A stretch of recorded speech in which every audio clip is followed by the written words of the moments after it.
What's up, rollers? Welcome back to my YouTube channel. My name is Wes B for another episode of Wes TV.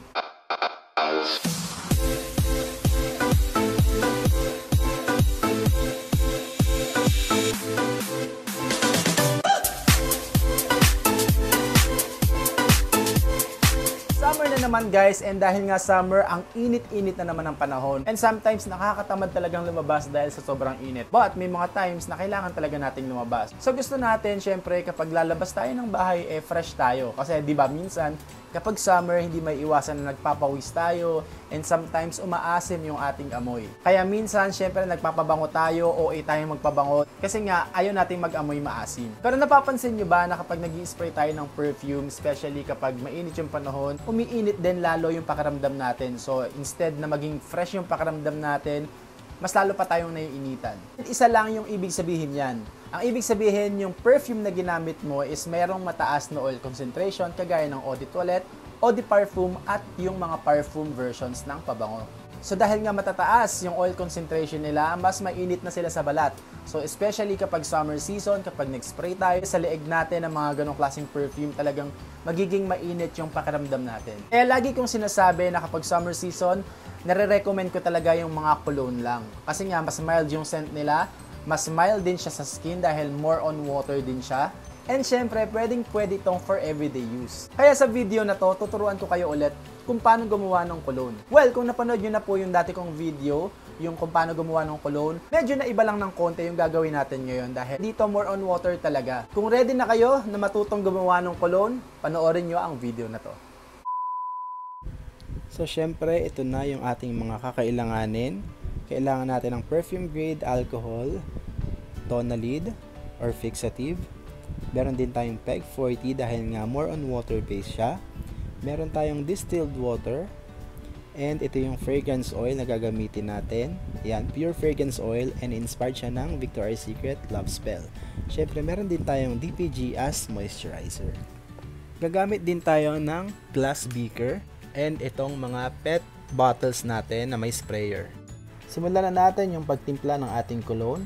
And dahil nga cologne lang siya, meron lang siyang 2% na oil concentration. And yan, naglagay na rin ako ng gloves to protect my skin. Dahil nga kapag nagtitimpla ako ng pabango, nagkakaroon ako ng mga skin allergy sa kamay dahil nga sa mga tapang ng fragrance oil and ng iba pang mga raw materials. And yan, kumuha na rin ako ng isa pang beaker na mas maliit para naman masukat natin yung fragrance oil. And dahil nga 2% lang naman yung gagawin nating oil concentration dahil nga cologne lang siya, kakailanganin lang natin ng 20 ml nitong fragrance oil.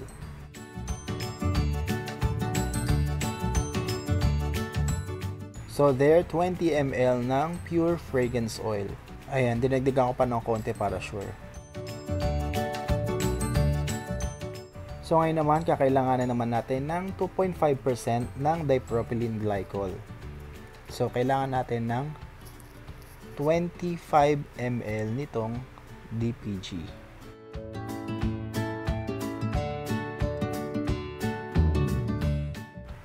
So ayan, 25 ml ng dipropylene glycol.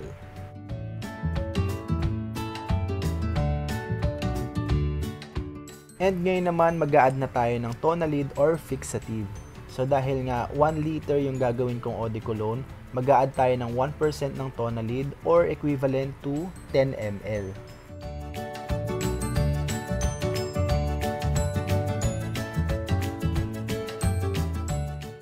So ayan, imimix ko muna siya and ilalagay ko na siya dito sa ating HDPE bottle. So dito natin siya titimplahin.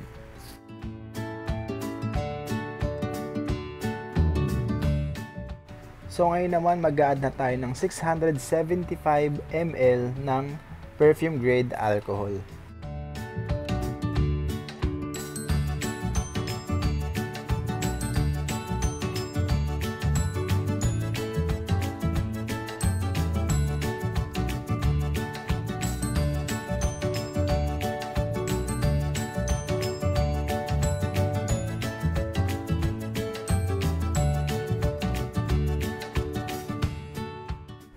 And ngayon naman mag-a-add na tayo ng distilled water, 250 ml or 25% ng distilled water.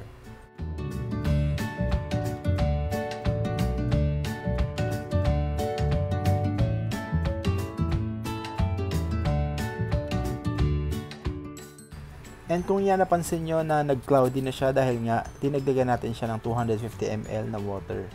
And yan, sinashake ko muna siyang mabuti para mag-mix lahat ng mga ingredients. So ngayon naman mag-a-add na ako ng PEG 40. So kung kanina 20 ml yung fragrance oil na nilagay ko, itong PEG 40, 20 grams lang dapat ang ilalagay. Pero pwede rin naman siyang sumobra kahit konti. So ayan, ilagay na natin yung PEG 40 sa ating mixture. Kung nakikita nyo, cloudy siya, and tignan natin kung magiging malinaw siya mamaya. And nag-add lang ako ng konting alcohol para lang mapuno yung ating container. And syempre, isi-shake ko muna siyang mabuti para ma-dissolve yung PEG 40. Ayan, nakita nyo naman, luminaw na yung ating mixture. And ngayon naman, ita-transfer ko na sa ating pet spray bottles yung ginawa nating cologne. So 100 ml yung capacity nitong bote natin.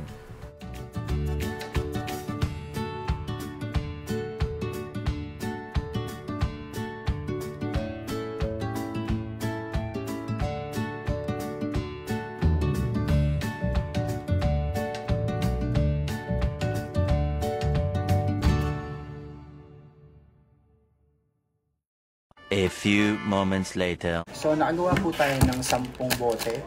Ayan, and itong dalawa nilagyan ko muna ng label para lang makita nyo. Ayan. So ang pangalan nito ay Slay Queen Parfum. So ang amoy nito ay inspired by Victoria's Secret Love Spell. At dahil nga bagong gawa lang siya at hindi tayo gumamit ng amber bottle, so ang ginawa ko, ibinalot ko lang siya sa itim na pouch and itatabi ko siya for 7 days or 7 to 14 days sa isang cool and dark place. And yan, nakita nyo yung ginawa ko kanina. Hindi na ako nakapagsalita doon dahil maingay yung background ko. Kaya i-voice over ko na lang siya. And syempre, gumawa rin ako ng isa pang panglalaki na cologne. And ito yung Heartthrob for Men. Ito yung inspired by Clinique Happy Men. Ito yung isa pang klase ng version dahil meron akong dalawang Clinique Happy Men version.